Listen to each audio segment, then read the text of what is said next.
아멘.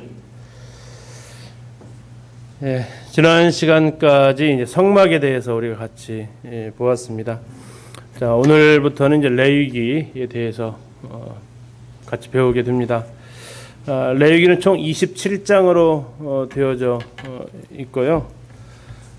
성경에서 보통 가장 어려운 책이다라고 이렇게 소문이 나 있는 책 중에 한 권입니다. 그래서 우스갯소리로 창세기부터 시작해서 이제 성경 일독 좀 해봐야겠다 싶을 때 1차 위기가 성막에서 한번 위기를 맞이하고 두 번째 위기를 맞이하는 것이 바로 레위기라고 하죠. 그래서 내 위기냐 네 위기냐 우리의 위기냐 그게 아니고 레위기다라고 얘기를 합니다. 레위기 하면 어떤 단어가 먼저 떠오르세요? 레위기, 제사에 떠요. 또 뭐가 떠오르세요? 레위기 하면 율법, 또 성막, 또 다행이네요. 어떤 분 물어보면 어렵다 이게 떠오른다는데 어렵다라고 생각하시면 이미 지고 들어가는 거니까요. 어렵지 않습니다. 누차 말씀드리지만 성경은 하나님께서 우리에게 알아듣게 하시기 위해서 쓴 책이지 못 알아듣게 하려고 쓰신 책이 결코 아니다라는 전제에서 출발을 하셔야 됩니다.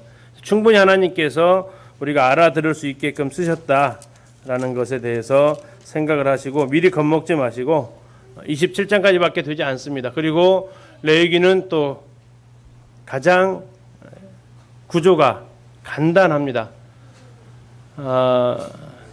또 레위기의 가장 큰 특징이 뭐냐? 제가 이제 신자 주석을 보니까 이렇게 앤드류 보나르가 쓴 글이 레위기 첫 시작할 때 쓰여져 있습니다. 그래서 옮겨와 봤는데요. 자, 성령께서 우리에게 허락하신 영감된 책들 가운데 66권 성경입니다. 레위기보다 더 하나님이 친히 하신 말씀을 많이 담고 있는 책은 없다. 다시 말하면 여호와께서 이르시되, 여호와께서 말씀하시되, 여호와께서 누구를 모세를 불러 이르시되, 이러한 단어가 굉장히 많이 나온다는 얘기예요. 하나님의 직접적인 언급이 나온다는 얘기예요. 그래서 간혹 혹시 신약 성경은 예수님께서 말씀하신 내용을 빨간색으로 이렇게 써놨어요. 근데 또 간혹 어떤 성경에 하나님이 말씀하신 것을 구약에다가 파란색으로 써놓은 성경도 있어요. 혹시 그런 성경 가지고 계신 분 계시나요? 하나님이 말씀하신 내용을 파란색 글씨로 구약을 표시하신 성경책도 있더라고요. 가장 많은 파란색을 차지하고 있는 책이 이 레위기라는 얘기예요. 검정색 글씨보다 파란색 글씨가 더 많은 책. 그냥 서술보다 하나님이 하신 말씀이 더 많이 기록되어 있는 책. 그래서 그만큼 우리가 꼼꼼하게 읽어봐야 되고 하나님이 왜 이렇게 세세하게 말씀하셨을까를 생각하면서 읽어봐야 될 책. 그래서 앤드류 보나르는 그 모든 페이지마다 하나님이 친히 말씀하고 계신다. 자, 레위기 1장 1절을 성경을 좀 펴서 보시면 출발부터 그래요. 출발이 어떻게 되어 있습니까? 여호와께서 회막에서 모세를 부르시고 그에게 말씀하여 이르시되.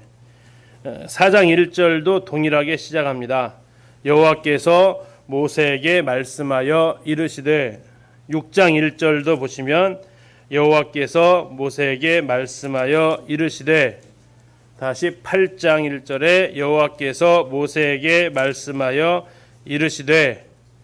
이 상황이 바뀔 때마다 이 단어가 계속해서 나와요. 11장에 또 나와요. 여호와께서 모세와 아론에게 말씀하여 이르시되. 그러면서 계속해서 하나님의 말씀을 전하고 있어요. 그리고 상황 설명하고 하는 것은 쉽게 해서 검정색 글씨는 굉장히 적습니다. 그래서 그분의 은혜로운 말씀이 그 입술에서 나오는 그대로 기록되어 있는 책이 레위기다라는 겁니다. 이러한 사실을 생각할 때 우리는 이 책을 각별한 관심과 주의를 가지고 연구하지 않을 수 없다. 하나님이 직접 하신 말씀이기 때문에 그대로 그리고 받아 적은 기록이기 때문에 우리는 레위기를 조금 더 진지하게 접근을 해볼 필요가 있다라는 얘기입니다. 성경 처음 할 때 이 부분을 말씀을 드렸던 건데요. 구약 성경 하면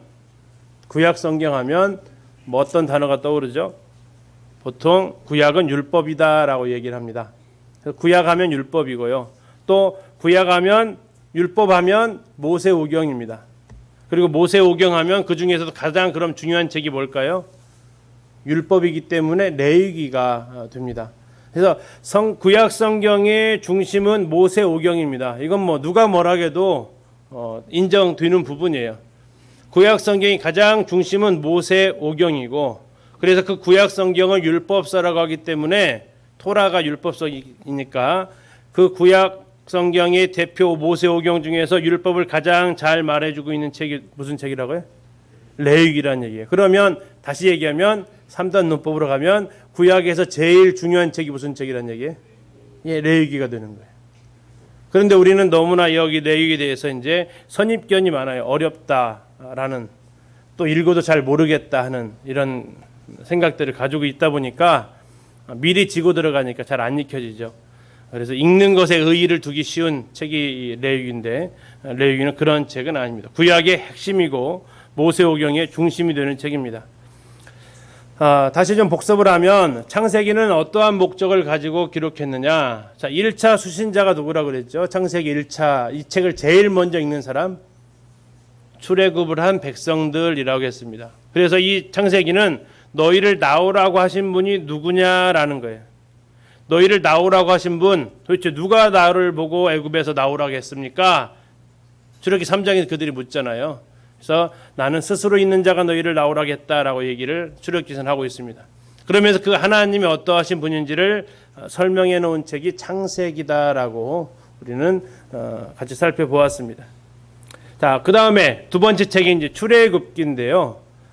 출애굽기는 하나님께서 그러면 우리를 불러서 뭐 하시려고 불렀느냐?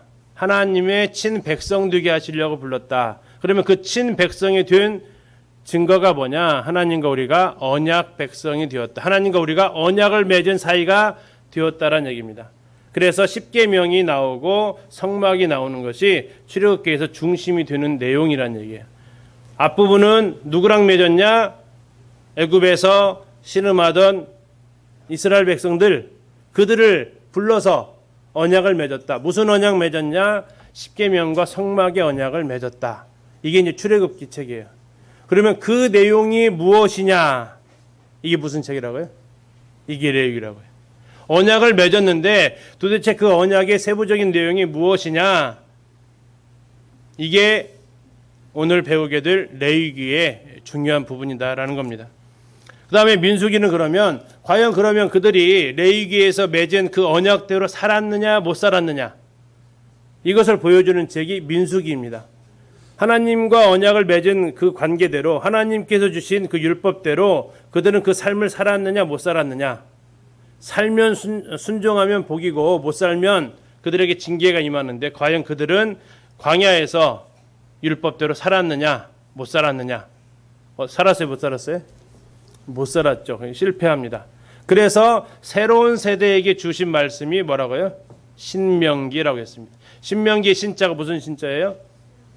되풀이할 신이라고 했습니다. 신신당부할 때의 신자예요. 그래서 새로운 세대에게 새로운 하나님의 말씀을 재해석해서 기록해 준 책이 신명기입니다. 그래서 이 레위기는 그것의 한 가운데를 가리켜 있고, 이 창세기는 이 레위기에 있는 언약을 세우신 분이 누구냐? 출애굽기는 이 언약을 어떤 과정을 통해서 누구랑 맺게 되었느냐? 민수기는 그 언약에 따라서 그럼 그들이 살아갔느냐?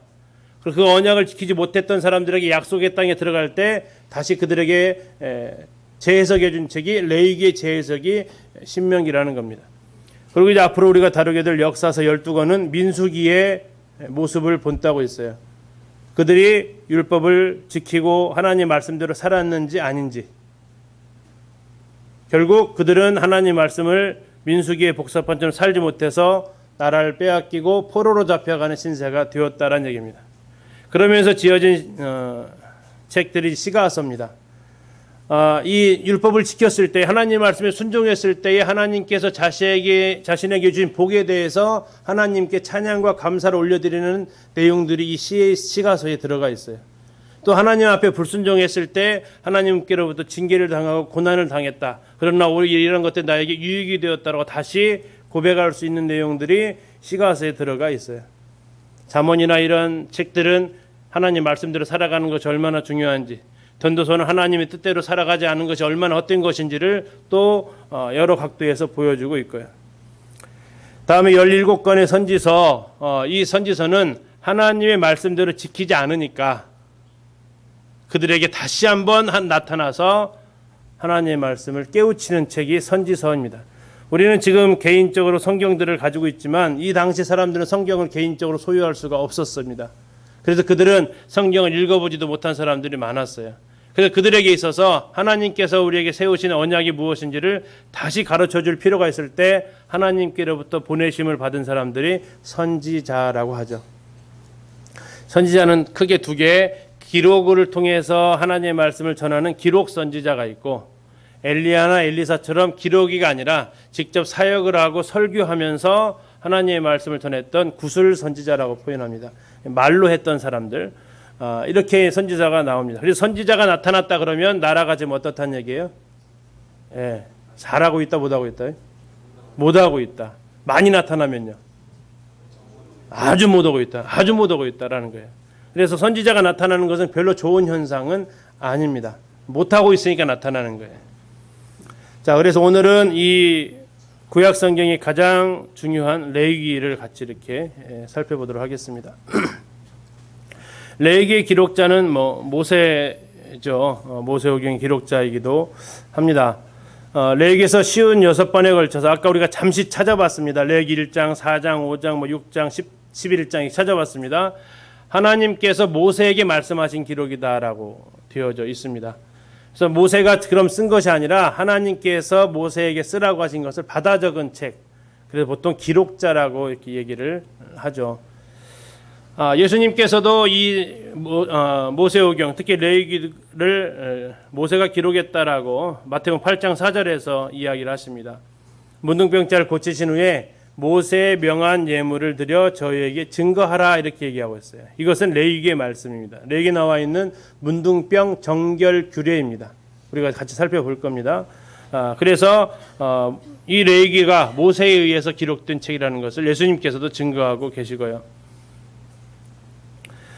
다음에 사도들도 이 모세오경이 모세에 의해서 기록되었다라고 증거를 하고 있습니다. 누가가 이제 결례의 법을 모세의 법이라고 이렇게 얘기를 하고 있고, 히브리서에서도 모세가 장막을 지으려 할 때에 지시하심을 얻었다라고 얘기하면서 모세가 썼다고 이야기를 하고 있습니다. 그래서 하나님께로부터 받은 계시를 모세가 직접적으로 기록했다. 이게 모세가 썼다라는 얘기입니다. 두 번째는 이제 기록 연재인데요. 언제 이걸 썼느냐라는 거죠. 자, 언제 썼느냐, 어디서 썼느냐와 연결을 지어야 잘 알 수 있습니다. 자, 어디서 썼느냐라는 장면에서 이건 시내산에서 기록한 책으로 보여집니다. 레위기 7장에서 그 모습들을 좀 우리가 찾아볼 수 있는데요. 잠시 한번 찾아서 확인하도록 하겠습니다. 레위기 7장 38절을 찾아보시겠습니다.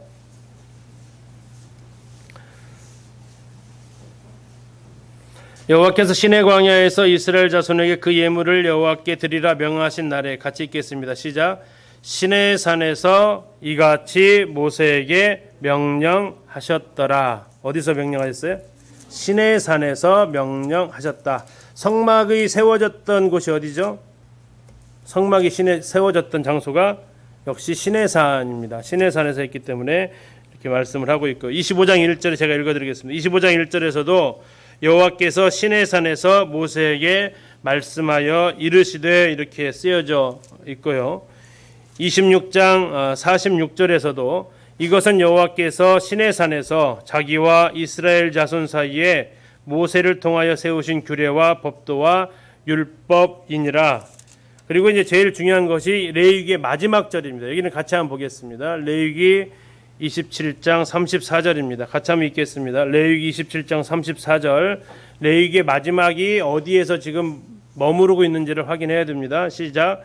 이것은 여호와께서 시내산에서 이스라엘 자손을 위하여 모세에게 명령하신 계명이니라. 자, 그러면 레위기에서는 장소의 이동이 있어요, 없어요? 없어요. 출애굽기 마지막이 어디였냐면 시내산에 있었던 성막이었어요. 쉐키나로. 그리고 레위기의 마지막이 어디였어요? 다시 시내산이에요. 시내산, 시내광이에요. 여기에서 하나님께서 말씀하셨기 때문에 레위기는 시간의 흐름은 있습니다. 시간은 흘러가요. 그런데 뭐가 안 바뀐다고요? 장소가 안 바뀌어요. 그래서 이걸 역사라고 얘기를 하지 않고 보통 출애굽기 밑에 있는 책으로 이렇게 보통 역사 흐름에서는 그렇게 잡습니다. 왜? 장소가 안 바뀌고 있었기 때문이죠. 그래서 시내산 근처에 있는 시내 광야에서 기록을 했는데, 그러면 여기에서 기록했다는 얘기는 나중에 여기서 떠난 시간이 나온다는 얘기예요. 여기서 떠나는 거거든요. 자, 언제 그것을 떠나냐면 민수기에서 이 시내산을 떠나게 되어져 있습니다. 나중에 이제 민수기에서 같이 살펴보시겠지만 하나님께서 그들에게 이제 떠나라고 할 때에 민수기 10장 잠시만 찾아가서 보겠습니다. 민수기 10장입니다. 1장이 아니고 10장이에요.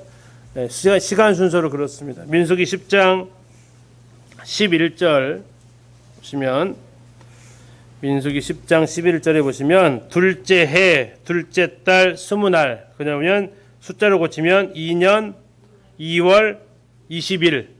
자, 성막은 2년 1월 1일 날 성막이 완성이 됐습니다. 그리고 이제 2년 2월 20날, 왜 그러냐면 1월 14일 날 6월절을 지켜야 했고요. 그때 6월절을 못 지킨 사람들을 위해서 한 달 더 연장을 해줬습니다. 2월 14일 날 6월절까지 지켜요.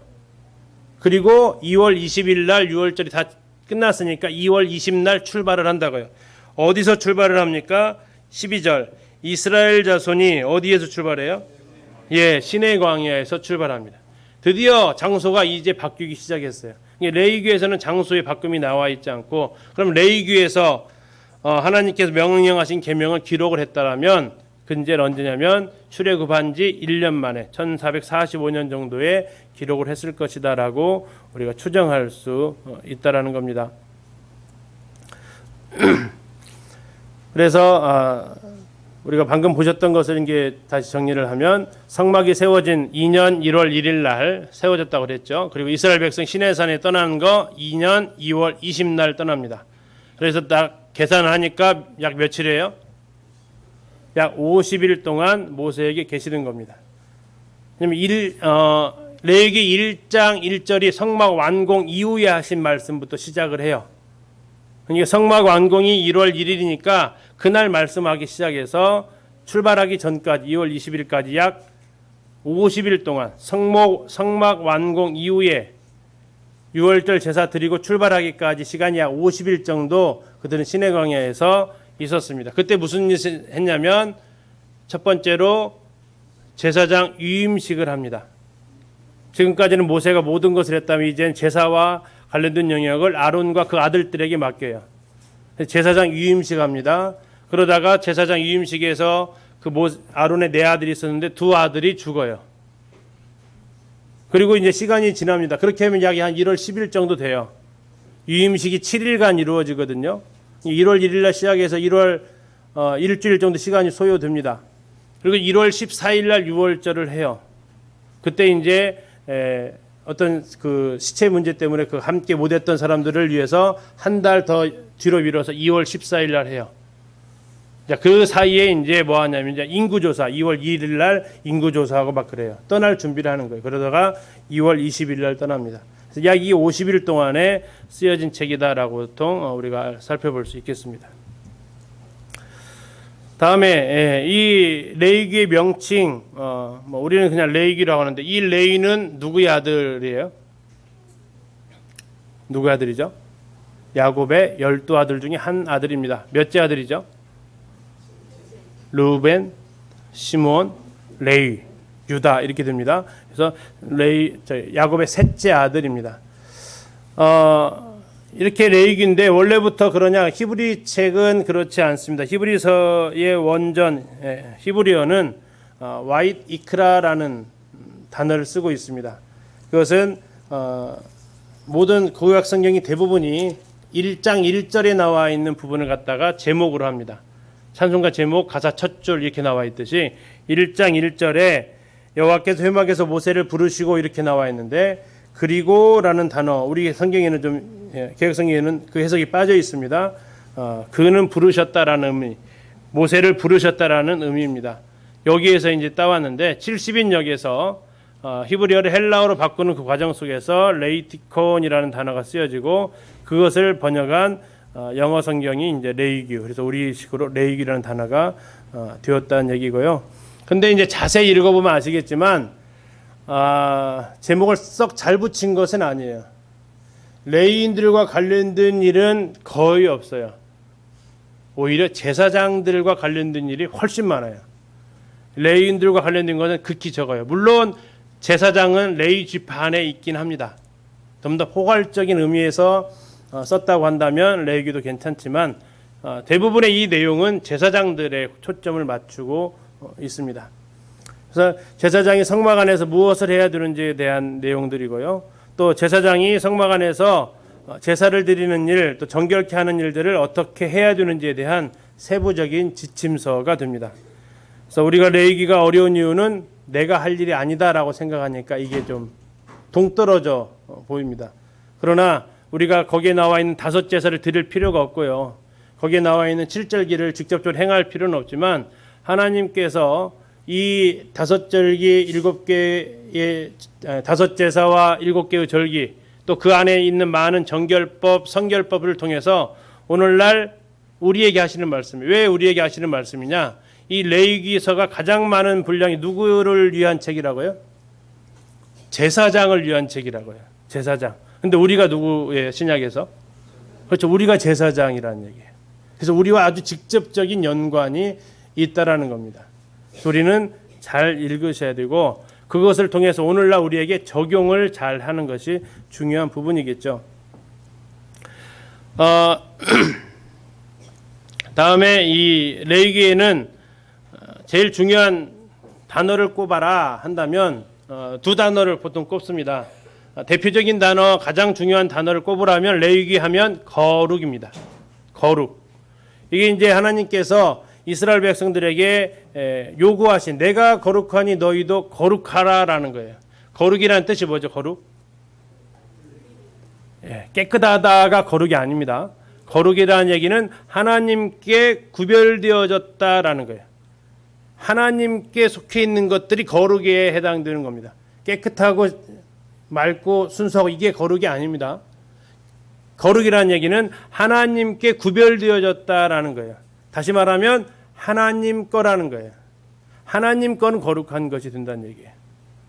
자, 하나님 것이 거룩하게 되기 위해서 해야 될 일이 있는데 그게 뭐냐면 레위기 18장 3절에서 5절을 보면 금하신 게 두 가지가 있어요. 우리 같이 한번 찾아서 읽어보겠습니다.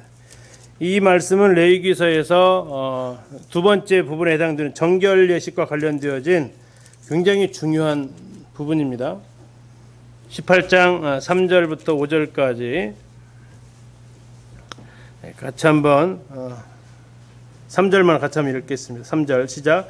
너희는 너희가 거주하던 애굽 땅의 풍속을 따르지 말며 내가 너희를 인도할 가나안 땅의 풍속과 규례도 행하지 말고.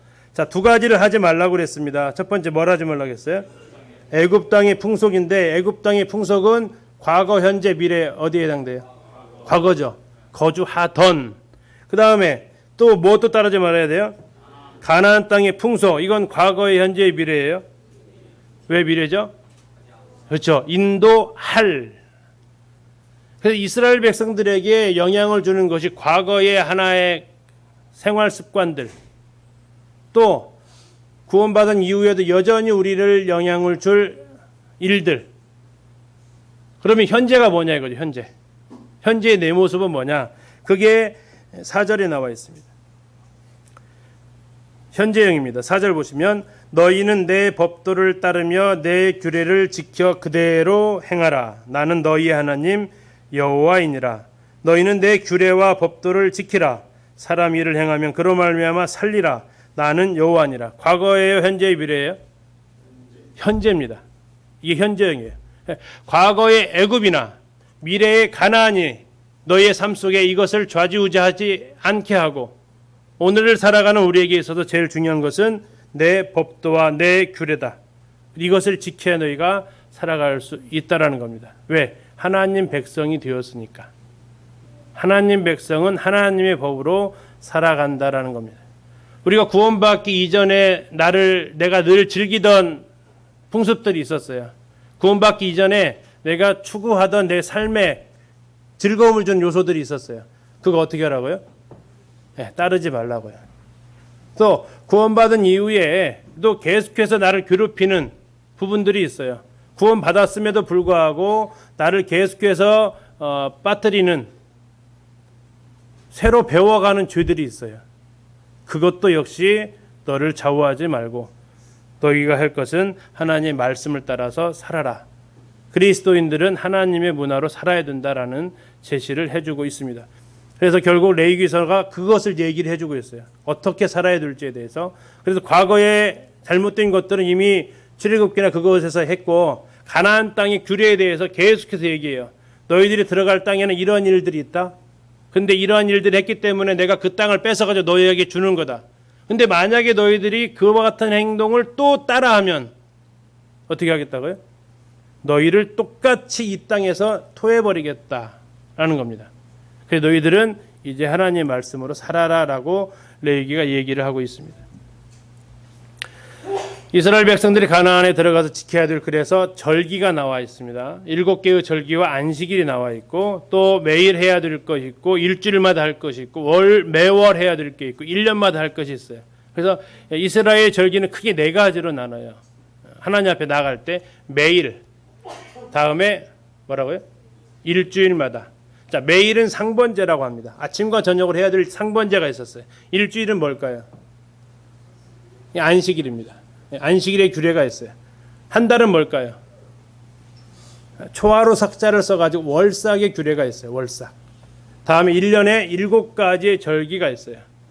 유월절, 무교절, 초실절, 오순절, 나팔절, 속죄일, 초막절. 7개의 절기가 있어요. 그래서 매일, 일주일, 한 달, 1년 이렇게 맞춰져 있는 절기와 제사, 규례가 있었어요. 이걸 가지고 하나님께서 너희를 통치하시겠다라는 겁니다.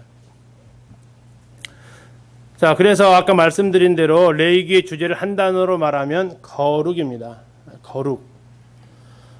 왜 거룩해야 되느냐? 우리 잠깐 찾아보겠습니다. 19장 2절로 그냥 가서 보시기. 바로 옆에 있는 19장 2절입니다. 같이 읽겠습니다. 19장 2절 시작. 너는 이스라엘 자손의 온 회중에게 말하여 이르라. 너희는 거룩하라. 이는 나 여호와 너희 하나님이 거룩함이니라. 우리 십계명 설명할 때 제1계명이 뭐였냐면 너는 나 위에 다른 신을 내게 두지 마라라고 1계명이었습니다. 이것은 결혼하는 사람들에게서 제일 중요한 덕목이라고 했죠. 결혼식장에서 물어보는 게 뭐라고요? 이 사람만 사랑하겠냐? 이 사람도 사랑하겠느냐? 이 사람만 사랑해야 된다는 얘기예요. 이게 결혼식에서 묻는 질문이라는 얘기예요. 하나님께서 이제 다시 이스라엘 백성을 향해서 말합니다. 나는 거룩한 하나님이다. 그러니까 너도 어떻게 해야 된다? 거룩해야 된다는 얘기예요. 다시 말하면 나도 너밖에 없다. 그러면 너도 나밖에 없어야 된다. 이건 부당한 요구가 아니라고요. 이건 어쩌면 사랑하는 사람끼리는 당연한 모습이죠. 거룩이 아니면 함께 할 수 없기 때문에 그렇습니다.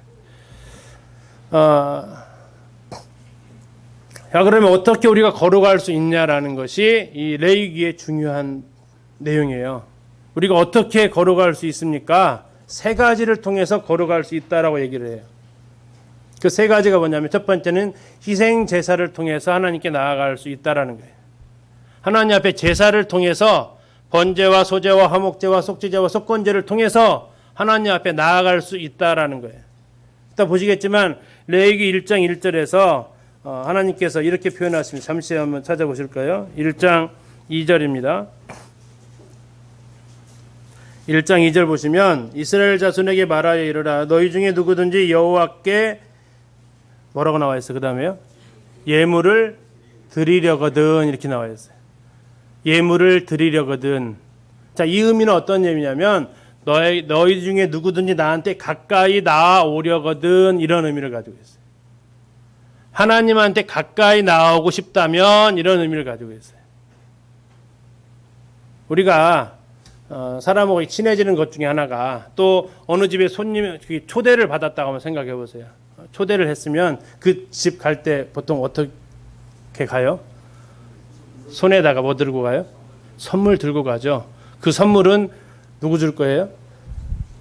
나를 초대한 사람. 그러면 누구 마음에 드는 걸로 가져가요? 네, 상대방 그 초대한 사람한테 마음에 드는 걸 가져가죠. 그래서 이 번제를 보시면 어떻게 하나님께서 번제를 드리려고 했냐면 하나님께서 기쁘시게 받을 수 있게 번제를 드리라고 그래요. 하나님이 기쁘시게 받을 수 있게. 다 정리를 합니다. 이 제사가 뭐냐? 하나님께 가까이 나아가는 거예요. 근데 그 손에 그냥 나아갈 때 그냥 나오는 게 아니라 나중에 하나님이 얘기하십니다. 이스라엘 모든 남자들은 1년에 몇 번은 나한테 와라? 몇 번은 와라? 3번은 와라. 왜 절기가 세 군데로 구분되어져 있어요. 3번은 와라. 어쩌면 다 오라는 얘기예요. 이게 딱 3번이 아니라 6월절 지키려면 무교절 초실절은 당연히 지키게 되어져 있고요. 가운데 하나 있는 77절 무조건 지키고요. 이쪽에 있는 초막절 지키려면 대부분 그 앞에 거 신년부터 해서 지키게 되어져 있어요. 대속주일은 빠지면 안 되니까. 3번만 나오는 게 아니고 3번 나오라는 얘기는 다 나오라는 얘기예요. 근데 주의사항이 있어요. 나올 때 어떻게 나오라고 했어요? 예물을 들고 나오라고 했어요. 근데 그러면 하나님 부족해서 받는다는 게 아니라 예물을 드리려거든 이 단어가 가지고 있는 뜻이 뭐냐면 나와 가까이 있고 싶거든. 식사를 초대하고 초대에 응해서 가고 한다는 얘기는 그 사람과 내가 가까워지는 거예요. 식탁은 단순히 밥 먹고 해결하는 자리가 아니에요. 거기서는 교제가 이루어지는 장소예요. 그래서 하나님께서 얘기하시는 나한테 가까이 오는 비결이 있다. 자, 거룩은 하나님께로 가는 것이 거룩입니다. 하나님께 속한 게 거룩이에요. 근데 뭘 가지고 와야 된다고요? 예물을 들고 와라. 예물을 들고 와라. 하나님 앞에 제사를 통해서 가까워질 수 있다는 얘기입니다. 자, 두 번째 하나님 앞에 가까워질 수 있는 상황은 뭐냐면 거룩한 삶입니다. 삶 속에서의 거룩이. 그래서 성화라고 하죠. 성화. 세 번째가 뭐냐면 하나님께서 나에게 맡겨주신 직분에 순종하는 겁니다. 그래서 하나님과 같이 살 수 있어요. 그래서 첫 번째 나와 있는 희생제사와 제사장의 중재를 가리켜서 뭐라고 하냐면 제사법이라고 그래요. 제사법. 1장부터 10장까지 내용이에요. 1장부터 10장까지 하나님 앞에 제사를 통해서 하나님 앞에 나가는 내용이 기록되어져 있어요. 자, 두 번째 성화. 성화는 정결법이라고 그래요. 정결. 예전에 한번 질문 드렸죠. 정결하고 청결의 차이가 뭐라고 그랬죠? 정결과 청결의 차이. 청결은 그냥 깨끗한 거예요. 정결은. 네, 하나님 앞에 나아갈 자세가 되어 있는 거. 하나님 앞에 설 준비가 되어 있는 걸 정결이라고 한다고 했어요. 정결하다는 얘기는 죄가 있어도 나갈 수가 있다는 얘기예요. 그래서 하나님 앞에 뭘로 나가냐면 이 피를 통해서 희생을 통해서 제사를 통해 나아갈 수가 있어요. 이 정결이에요. 그래서 이 11장부터 나오는 것은 정결 예식들이 나와요. 너희가 문둥병이 걸렸어도 정결함을 통해서 하나님 앞에 다시 나올 수 있다. 너희가 아이를 낳아도 유출병이 있어도 정결함을 통해서 다시 나올 수 있다. 너희들이 음식으로 부정하게 되더라도 다시 하나님 앞에 정결함으로 나올 수 있다라 계속해서 정결 예식에 대해서 쭉 얘기를 해요. 마지막으로 어디서 얘기냐면 대속죄를 통해서 내가 다 모든 것 너의 죄에 대해서 다 해결했다. 왜? 피로써. 그래서 하나님 앞에 나올 수 있다. 그래서 17장까지가 정결에 대한 거예요. 정결에 대한 얘기는 내가 깨끗해서 하나님 앞에 나가는 게 아니라 내가 원래 더러웠고 죄가 있었는데도 불구하고 하나님께서 나를 정결케 해주셔서 하나님 앞에 나갈 수 있다. 그것이 성화예요. 그 다음에 이제 18장부터 나와 있는 내용은 하나님께서 당시 살아가는 사람들한테 사회적인 의무, 다음에 성막 안에서 지켜야 될 종교적인 의무, 이것과 연관이 되어져 있어요. 그래서 어쩌면 이 레위기는요, 금년에 기린노교회 표어가 뭐예요? 예배죠. 이 예배를 다 담고 있어요. 레위기가 몇 부분으로 나누어져 있다고요? 세 부분으로 나누어져 있대요. 제사법이 있고요. 그 다음에요. 정결법이 있고요. 그 다음에 세 번째는 그걸 가리켜 성결법이라고 그래요. 성결법. 하나님께서 맡겨주신 그 사명들을 감당하는 거예요. 제사장으로서 해야 될 일들 쭉 제시가 되어져 있어요. 그것을 감당해 나가는 거예요. 하나님께서 맡겨주신 일들을 감당하면서 하나님 앞에 예배 드리는 거예요. 자, 그러면 이 순서대로 이대로 되어져 있어요. 이게 레위기의 순서예요. 자, 첫 번째가 제사법이라고 그랬죠? 우리가 하나님 앞에 뭐 하고 있어요? 매일 제사 드리고 있어요. 그렇죠? 예배 드리고 있어요. 만찬을 통해서 예배 드리고 있어요. 두 번째는 뭐라고요? 성화라고 그랬죠. 성화, 정결. 자, 로마서 12장에서 뭐라고 말하고 있어요? 오직 너희는 이 세대를 본받지 말고 하나님의 기쁘시고 온전하신 뜻이 무엇인지 알아서 너희 몸을 거룩한 산 제물로 하나님 앞에 드려라. 삶으로 드려진 예배죠. 정결이 마찬가지. 그 모습이에요.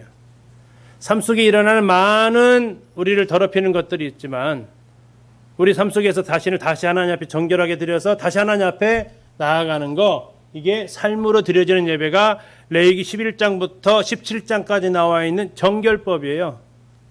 그 다음에 세 번째, 제사장의 책임들이 나와요. 등불 관리하고 떡 관리하고 다음에 제사 드리고 이런 내용들이 쭉 기록이 되어져 있어요.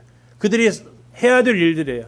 자, 저기에 나와 있는 섬김으로 드려지는 예배가 뭐예요? 히브리 13장 15절 보면은 우리가 하나님을 우리 주어진 은사대로 섬기는 거. 찬양의 열매도 그렇고요. 전도하는 것도 저 섬김으로 드려지는 예배입니다. 이제 레위기는 다른 말로 하면 아까 하나를 표현한다면 거룩이지만 또 다른 단어로 표현한다면 레위기는 예배예요. 레위기 통으로 예배예요. 그리고 그 레위기의 예배가 금년에 저희들이 목표로 제시한 저 세 가지를 그대로 담고 있어요. 일맥상통하고 있어요. 레위기를 잘 배우시면 저 예배를 알 수 있다는 얘기예요. 레위기는 거룩에 하나님께 구별되어진 내용이라면 그래서 하나님 앞에 나아갈 수 있는 겁니다. 레위기는 어떻게 이스라엘이 하나님과 교제하는 가운데 제사장 나라와 거룩한 백성 살 수 있는지를 그래서 보여줍니다. 그래서 제사 규정이 있고 성결에 대한 지침들을 제공하고 있어요. 이 내용들이 다 나와져 있습니다. 그래서 우리는 이 레위기를 세 가지 쪽에서 좀 더 좀 나눠서 보면, 첫 번째는 역사적인 기록 목적을 가지고 있는데, 자, 우리가 어떻게 살아야 하는가에 대한 부분입니다. 이건 두 부분으로 나누면 제사법과 정결법을 묶을 수 있어요. 우리가 어떻게 정결해질 수 있는가. 그다음에 성결법에 해당되는, 그러면 우리는 어떻게 살아야 되는가를 보여주는 두 부분으로 나눈다면 이렇게 나눌 수 있습니다.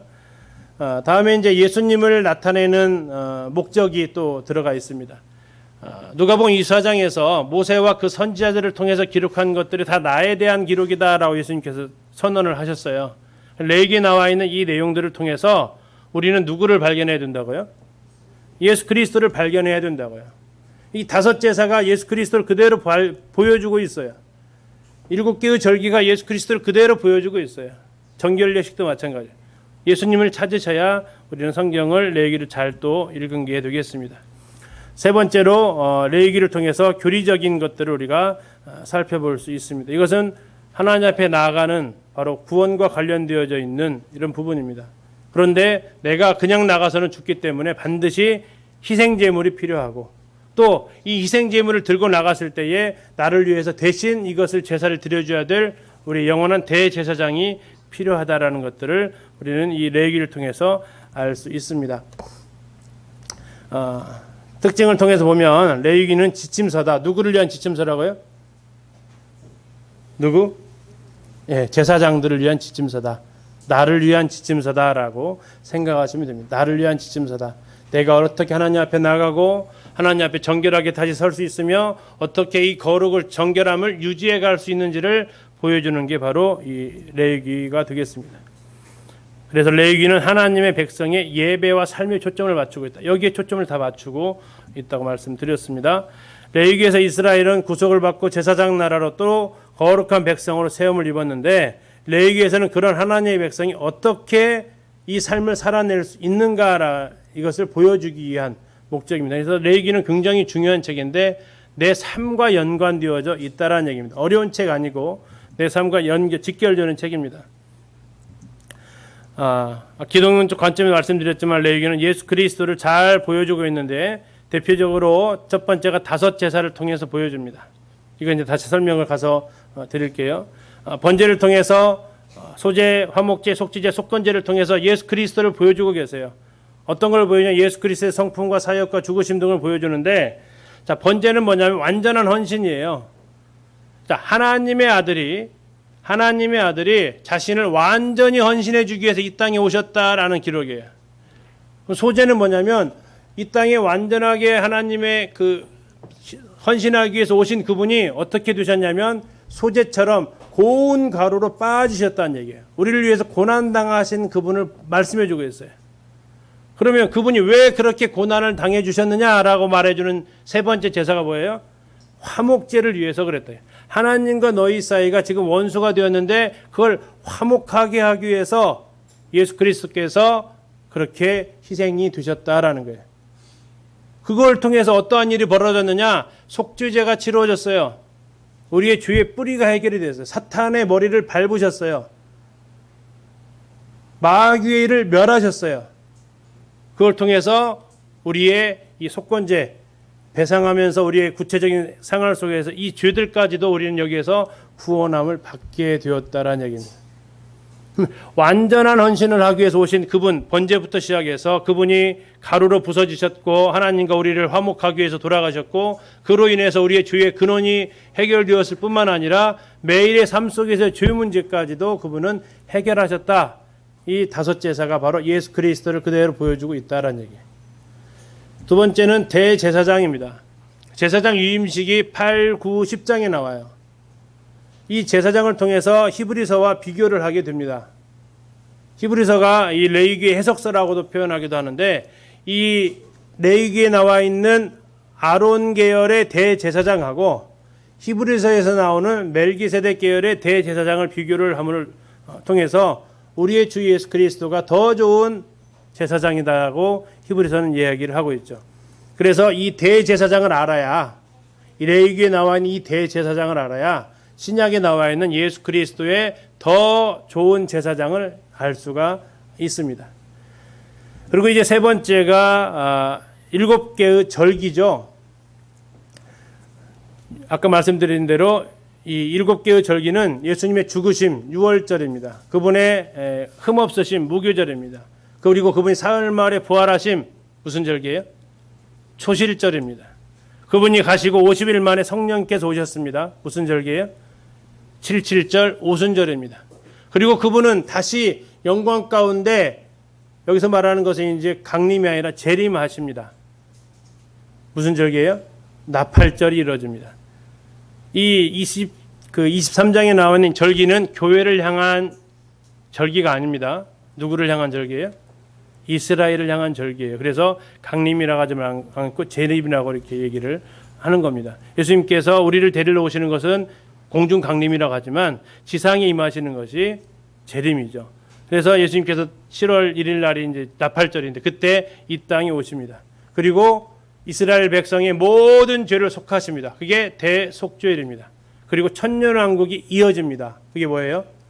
그게 초막절, 장막절, 수장절 이렇게 표현되고 있습니다. 그래서 이 레위기 23장에 나와 있는 7개의 절기는 예수 그리스도의 죽으심을 말하고 있는 6월절부터 시작해서 예수님께서 다시 오셔서 왕으로서 통치하실 초막절까지 전부 다 예수 그리스도를 다 담고 있어요.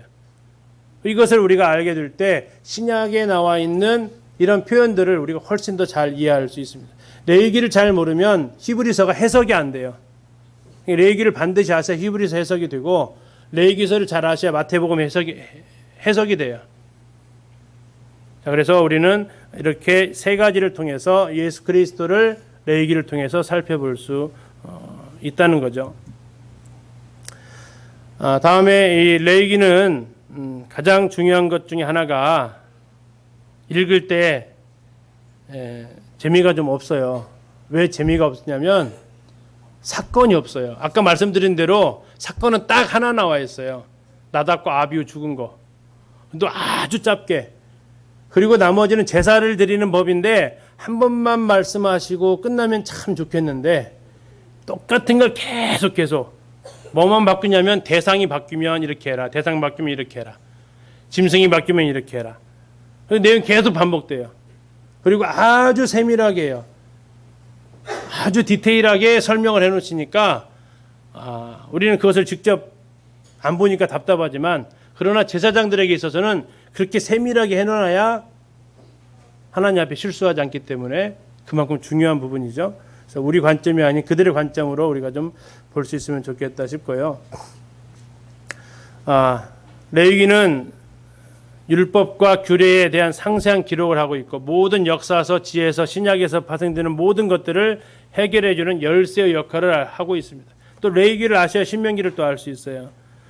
자, 이렇게 해서 이제 우리가 레위기를 통해서 하나님 이스라엘 백성을 향한 끊임없는 구원의 섭리와 인도하심 이것을 볼 수 있는데 이것이 곧 우리를 향한 것과 동일하다는 얘기입니다. 자, 아까 말씀드린 대로 레위기는 크게 세 개로 되어져 있다라는 것을 기억해 주시면 좋겠습니다. 자, 제일 위에 써 있습니다. 무슨 법이 첫 번째가 제사법, 두 번째가 정결법, 세 번째가 성결법. 자, 제사법은 우리가 구원받은 거예요. 구원받는 거예요. 예. 구원받았는데도 죄를 져야 안 져요. 또 짓잖아요. 그래서 정결 예식이 필요해요. 성화라고 한다겠죠. 구약에서는 정결해진다라고 표현한다면 신약에서는 뭐라고요? 성화라고 표현되어진다고요. 그리고 이것을 계속해서 유지하기 위한 하나님과의 관계가 죄를 지면 단절되는데 이걸 꾸준히 유지하게 하는 게 뭐냐? 이걸 성결이라고 표현하고 있다고요. 자, 그러면 이 세 가지를 하나로 묶으면 하나님과의 교제예요. 하나님과 교제를 두 단어로 한 단어로 한다면 그게 예배가 된다고요. 예배하기 위해서 가장 필수적인 요소가 뭐냐면 거룩이라고 해요. 하나님이 거룩하시니까. 그래서 레위기를 한 단어로 말하면 그래서 거룩이라는 단어가 된다고요. 쉬워요, 어려워요? 어려우세요? 쉽죠. 레위기 굉장히 쉬운 책이에요. 어렵지 않아요. 왜 어렵지 않았냐면 우리가 제사 안 드려도 되니까 어렵지 않다고요. 이해 가셨어요? 우리가 절기 안 지켜도 되니까 어렵지 않다고요. 그 써져 있는데 우리가 행할 거 아니거든요. 대신 중요한 건 뭐예요? 거기에 담겨져 있는 하나님의 마음을 찾으시면 돼요. 예수 그리스도를 발견하시면 된다고요. 그래서 이것은 어려운 책이 아니고 이들은 레위기 제사장이나 레위 지파에 있어서는 굉장히 중요한 책이에요. 이대로 하지 않으면 성막에서 이대로 하지 않으면 어떻게 된다고요? 죽는다고요. 내 목숨과 왔다 갔다 하는 책인데 그만큼 그들에게 있어서는 더 자세한 책이 좋은 거죠. 오늘날 우리에게 있어서는 우리 삶과 곧바로 연결되어져 있기 때문에 굉장히 중요한 책입니다.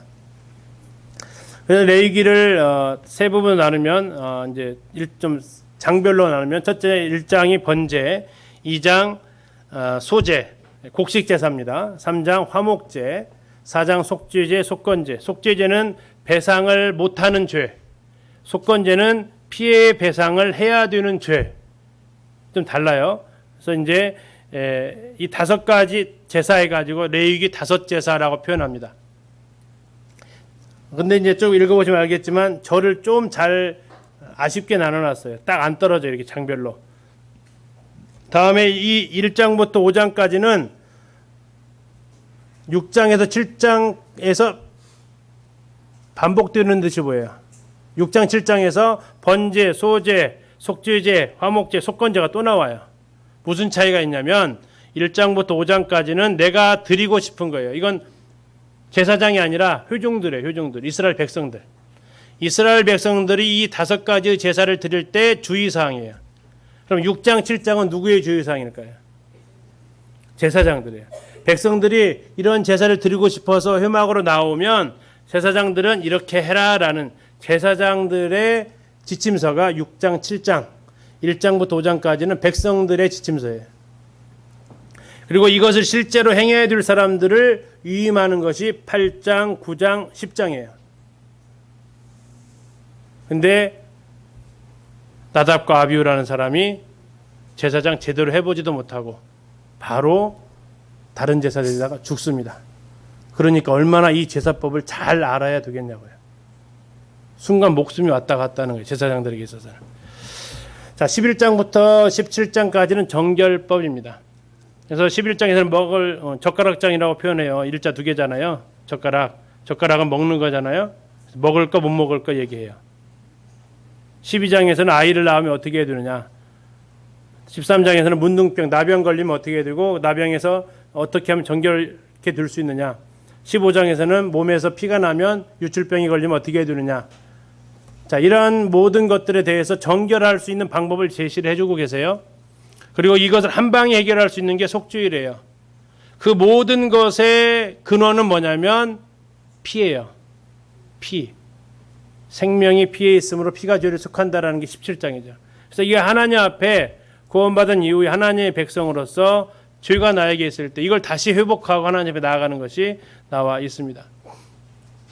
이제 18장부터 27장까지는 성결이에요. 성결. 하나님 앞에 이 관계를 꾸준히 유지해 가는 것. 우리가 어떻게 하나님과의 이 교제를 계속해서 이어갈 수 있느냐. 그것은 우리가 하나님을 경험하는 건데 무엇을 통해 경험하냐면 하나님을 섬김을 통해서 알 수 있다는 얘기예요. 그러나 기억할 것은 하나님은 하나님을 섬기는 데 있어서 중요한 것이 누구와의 관계다고요? 사람과의 관계다라는 거예요. 하나님을 향한 사랑의 고백을 누구를 통해서 한다고요? 이웃을 통해서 한다고요.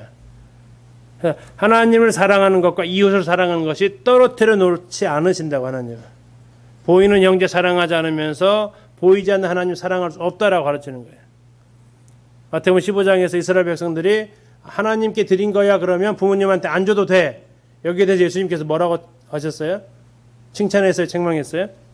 책망받는 거예요. 그래서 18, 19, 20장에서는 보편적으로 사람들 사이에서 이런 모습들이 나와 있어요. 21장부터 나와 있는 27장까지 내용은 하나님과의 관계인데 하나님께서 나에게 명하신 것들이에요. 그래서 우리가 계속해서 하나님 앞에 거룩을 유지하고 관계를 유지하는 데 있어서는 하나님을 위한 섬김이 빠져서는 예배 드릴 수 없어요. 예배의 세 번째 항목이 우리가 섬김으로 드려지는 예배인데 교회에 흔히 말하는 교회에 그냥 다니는 사람은 하나님 앞에 예배자로 나가기가 굉장히 어려워요. 하나님 마음을 알아가기가 어려워요. 섬겨봐야 섬김을 통해서 그분의 마음을 알게 돼요. 하나님께서는 이 제사장의 직분을 행하면서 절기를 행하고 성막에서 매일 일주일 한 달 이런 행동들을 통해서 하나님과의 계속해서 교제하는 거예요. 이걸 통해서 계속해서 성결을 유지하도록 하나님께서는 만들어 놓으셨다는 거예요. 그래서 우리가 이 세 가지를 정한 이유가 바로 그러한 의미예요. 주일날 만찬으로 드려지는 예배 또한 매일의 삶 속에서 부정케 되거든요. 죄 안 짓고 싶어도 다시 죄를 짓거든요. 이 세대를 본받고 싶지 않아도 본받을 때가 있거든요. 그럼 다시 하나님 앞에 드리면서 내 몸을 하나님 앞에 산 제물로 드리는 과정이 필요하고 근데 그것이 하나님을 섬김을 통해서 지속되어질 수 있다는 얘기예요. 이 세상에서만 직장 없는 안타까움이 호소가 아니라 교회 안에서 내가 할 일이 없다라는 것은 커다란 고통이에요. 누구의 고통이냐면 첫째는 본인에게 고통이에요. 하나님을 경험할 길이 없어요. 두 번째는 교회의 고통이에요. 그분이 안 하심으로 인해서 다른 지체가 2배, 3배 해야 돼요. 한 몸이기 때문에 그래요. 그러나 우리는 이 세 가지를 통해서 하나님 앞에 예배 드릴 수 있는데 이 세 가지가 고스란히 드러나 있는 게 레위기라고 해요.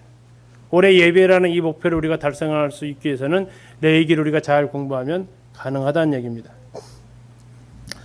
레위기가 어려운 이유 중에 하나가 단어가 좀 어려워요. 왜냐하면 제사법이라서 그래요. 그래서 그 단어들의 의미를 우리가 알아야 영어도 잘하려면 단어 어휘력이 좀 풍부해야 하듯이 성경에서도 이런 단어들이 우리를 어렵게 해요. 우리가 일상적으로 쓰는 단어가 아니에요. 자, 번제 오늘 하루 종일 살아가시면서 번제라는 단어를 쓰셨어요? 안 쓰셨어요? 쓸 일이 없죠. 그죠? 교회나 와야 쓰는 단어 아니에요? 화제, 소제, 무교병 다 안 그래요? 전부 다 교회 용어잖아요. 어쩌면. 그러니까 어려운 거예요. 일상적인 단어가 아니에요. 그러면 우리는 이것을 그냥 어렵다 하는 게 아니라 익히면 돼요. 그래서 좀 간단하게만 말씀드릴게요. 예물이 뭐냐? 예물. 아까 1장 2절에 나와 있어요. 예물을 드린다. 예물이 고르반이에요. 고르반. 자, 고르반 하면 떠오르는 게 뭐예요? 예수님께서 마태복음 15장에 하셨던 얘기예요. 너희들 중에서 고르반 한다. 나 하나님께 드렸다. 그러면 부모에게는 안 주려도 된다고 생각한다. 그거 아니다라고 할 때 쓰였던 것이 고르반이라는 단어예요. 고르반. 이 예물이 고르반이에요. 하나님께 바쳐진 거. 번제. 번제를 히브리어로 말하면 올라예요. 올라. 올라의 뜻이 뭘까요? 올라의 뜻이 올라가다예요. 히브리어랑 한국어가 비슷해요. 특이하죠. 보통 놀라는 단어예요. 올라 뜻이 뭐라고요? 올라가다예요. 진짜 그래요. 번제의 뜻이 하나님 앞에 향기가 올라가는 거예요. 그래서 올라예요. 근데 우리말로도 올라가다예요. 번제가 뭐냐? 태워서 드리는 제사예요. 태우면 뭐가 올라가요? 연기가 올라간다고요. 향연이라고 하죠. 향연. 향기로운 제사예요.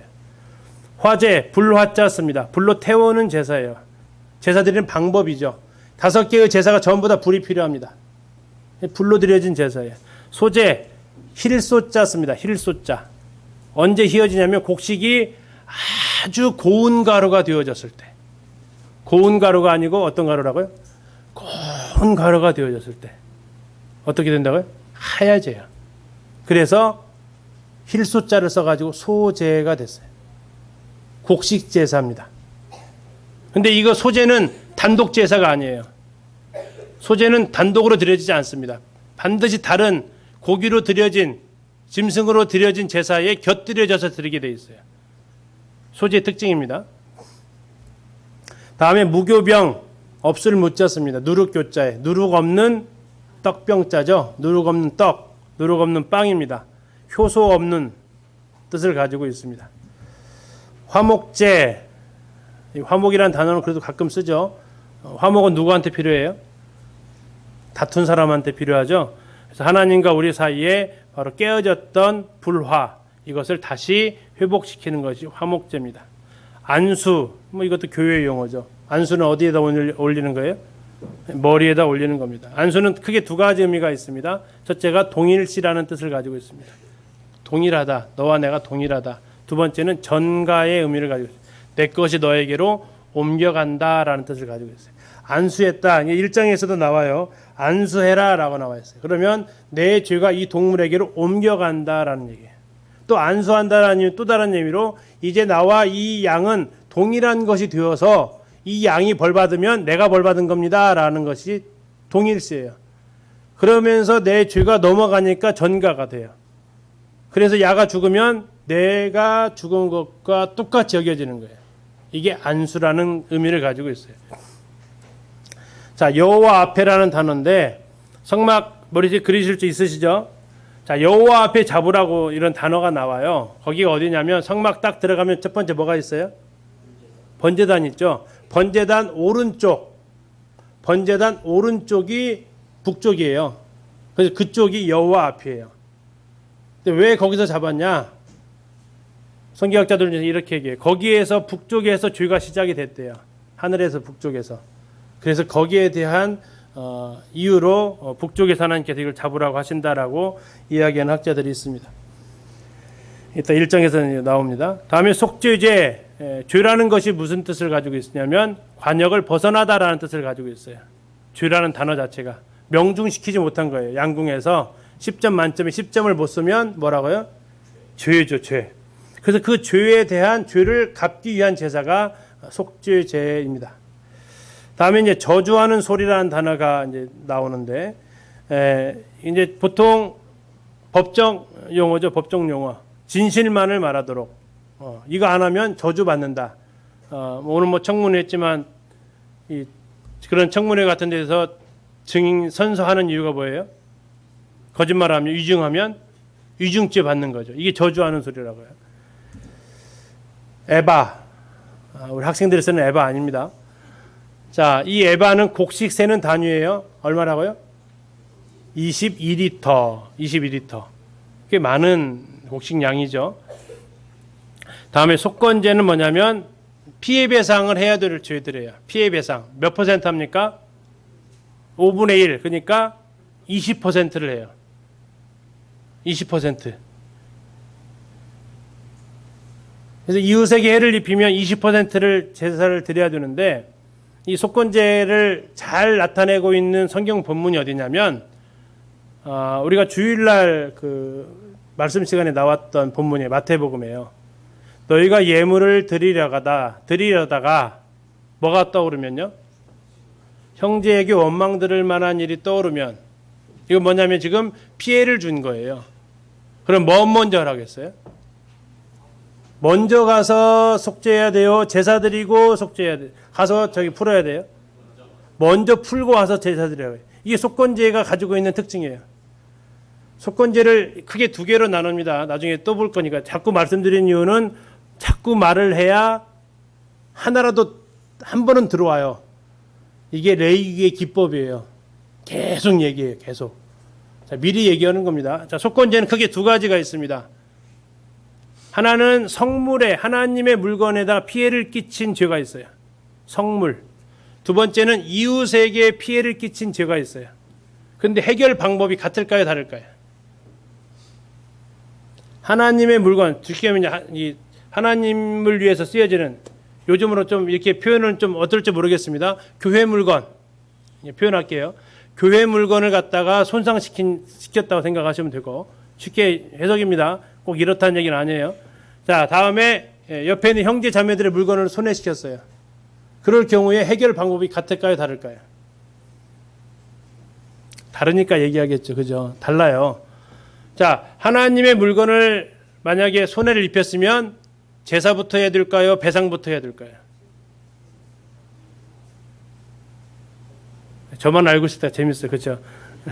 예, 제사부터 해야 돼요. 하나님께 손해를 끼치면 제사하고 배상해요. 근데 형제자매들한테 내가 피해를 끼치면 뭐부터 해야 돼요? 예, 배상하고 제사 지내야 돼요. 배상하고. 순서가 달라요. 그래서 우리가 예배 시간에 하나님 앞에 나올 때도 만약 그게 있으면 그거부터 하고 오라는 얘기예요. 누구의 형제에게 피해를 끼친 게 있으면. 근데 만약에 형제에게 피해를 끼친 게 나 혼자 조졌으면 어떻게 하나님 앞에 예배 드리면서 회복되어질 수 있어요. 좀 달라요. 속건제 그 두 가지 유형인데 드려지는 방법이 좀 달라요. 다음에 아까 무교 전병은 아까 무교병은 떡이고 전병은 펼친 떡입니다.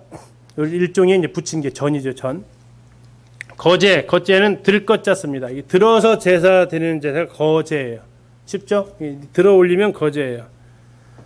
다음에 가증한 것, 뜻이 고약한 냄새가 나다라는 뜻을 가지고 있는데 받을 수 없는 거죠. 받을 수 없는 거. 다음에 요제는 요람이라는 뜻, 흔드는 겁니다. 흔드는데 1번 위아래로 흔들까요? 좌우로 흔들까요? 갈리네요. 예. 이 거제가 아까 위로 올라갔잖아요. 그럼 요제는요? 좌우로 흔듭니다. 하나님 앞에. 이 방법이에요. 제사 드리는 방법. 좌우로 써 있네요. 또 위아래도 흔드는데 주로 이제 좌우로 이렇게 많이 흔듭니다. 다음에 17번에 이제 관유 나오는데 이것은 성막 완공한 다음에 거룩하게 다 발랐던 기름이 있었죠. 기억나세요? 성막할 때 제사장들한테도 다 이거 처음 시작할 때 다 발라야 됐어요. 성물에다 다 발랐어요. 그리고 이걸 개인적으로 쓰면 어떻게 된다고 했어요? 죽어요. 개인적으로 쓰지 말라고 그랬어요. 이게 관유예요. 우림과 둠밈은 대제사장 안쪽에 넣어가지고 뭐 하는 도구였어요? 선택. OX처럼 하나님 뜻인지 아닌지 분별하는 신탁 도구였어요. 다음에 속했다라는 단어, 죄를 속했다라는 겁니다. 죄를 속했다는 얘기는 덮어줬다라는 얘기, 가려줬다라는 뜻을 가지고 있습니다. 유임식 물려준다, 지켜라. 이것은 우리가 뭘 지키려면 다시 말하면 경비병 생각하시면 돼요. 보초병. 보초병은 어떻게 지켜요? 매의 눈으로 지켜야죠. 매의 눈으로 지키는 것이 이제 지키다라는 뜻입니다. 각을 뜬다 했어요. 각을 뜬다. 이것은 아주 여러 조각으로 쪼개는 겁니다. 쪼개기 위해서 살하고 뼈하고 이렇게 분리시키게 합니다. 이런 것을 각을 뜬다라고 얘기하고요. 다른 불로 했다. 하나님께서 번제단에서 취해가지고 분향단하라 그랬죠. 그렇게 안 했을 때 나답과 아비후가 죽었던 이유가 저 다른 불입니다. 다음에 이제 타흐마스라는 게 올빼미 11장에 나오는 단어인데요. 올빼미 종류고요. 팥종이는 뱃장이 종류고 거룩 하나님을 께 드리기 위해서 구별해 놓은 것. 다음에 한록, 기름 한록. 아까 에바가 고체에 세는 단위였다면 록은 액체를 세는 단위가 되겠습니다. 약 0.32L 정도 된다고 생각하시고요. 유출병은 몸에서 피가 계속해서 난다거나 하는 병, 또 설정하는 정액을 밖으로 내보내는 것도 유출에 해당이 됩니다. 제비 뽑는 거 추첨하는 겁니다. 근데 이제 우리는 제비를 보통 어떻게 뽑았어요? 우리 제비 뽑기 어떻게 해요? 막 이렇게 하죠. 근데 이제 이들은 그런 식으로는 안 했어요. 뭐 시대마다 제비 뽑는 방법은 굉장히 달랐습니다. 예전에 우리도 이게 침 튀겨가지고 이렇게 했던 적도 기억나세요?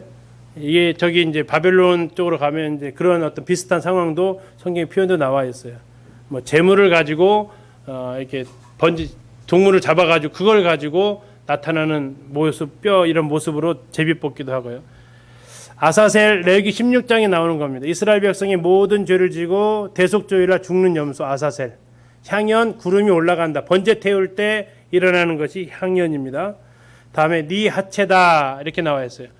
네 그 근친상간에 해당되는 죄를 지을 때 내 어머니와 동침하지 마라. 그건 내 아버지 하체다. 이런 표현을 쓰고 있어요. 이것은 바로 이제 혈통이 더럽혀지는 이런 의미를 가지고 있습니다. 욕되다라는 것은 하나님과 그분의 명예를 더럽혔다라는 거고, 신접했다라는 얘기는 우리가 뭐 잘 아는 거죠. 점쟁입니다. 다음에 흰, 아까 록이라는 단어가 나왔는데 이것도 흰도 액체의 측정 단위인데 꽤 큽니다. 3.8L 정도. 저주하다, 생명을 가볍게 여기다, 유월절, 유가 넘을 유, 넘을 월입니다. 패스오버, 지나가다, 하나님의 심판이 넘어갔다. 자, 이제 마지막입니다. 초막. 초막은 풀초자입니다. 풀로 만든 천막이다 생각하시면 돼요. 이스라엘 백성들이 초막절에 집을 짓는데 지금도 이스라엘 백성들은 초막절에 이 초막을 짓습니다. 그리고 그들은 이 아파트를 지을 때 종교인들 아파트는 우리처럼 지어서는 안 돼요. 종교인들이 사는 아파트는 아파트가 계단식으로 되어져 있어요. 계단식으로 되어진 이유는 이스라엘이 예루살렘이 산지거든요. 산을 그대로 해서 이용해서 만들면 계단식 아파트가 나와요. 계단식 아파트를 만드는 이유는 뭐 하려고 하냐면 테라스 만들려고 해요. 우리식으로 하면 발코니죠. 테라스 만들어가지고 테라스에다 뭐를 하려고요? 초막 지으려고요. 그래서 초막은 반드시 누워서 하늘에 뭐가 보여야 될까요? 별이 보여야 돼요. 3개 보여야 된대요. 별이 3개 안 보이면 고쳐야 돼요. 인정 못 받아요. 이스라엘 초막이 있다 좀 그 뒤에서 몇 개 보여드리겠습니다. 다음에 무르다 고엘 제도 기업을 무르는 거. 이것이 이제 룻기에 나오는 이야기의 바탕이 됩니다. 호멜 고체의 단위입니다. 에바의 10배입니다.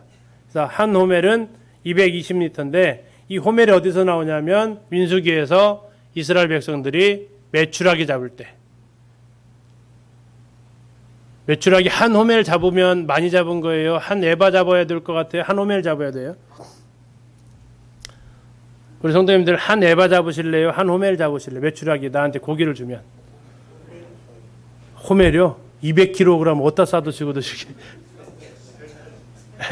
200kg 어디다 다 드시게 나중에 민석이 할 때 보겠지만 이게 한번 생각해 보세요. 거기서 한 호멜씩 막 걷어요. 200kg씩 걷은다고요. 몇 명이라겠죠, 인구가요? 인구가 200만. 200만이 200kg씩 걷으면 그 양이 그러면서 하나 어떤 분이 그랬어요. 그걸 그림으로 그려봤어요. 자, 200kg의 메추라기를 넣으려면 얼만큼 공간이 필요할 것 같아요?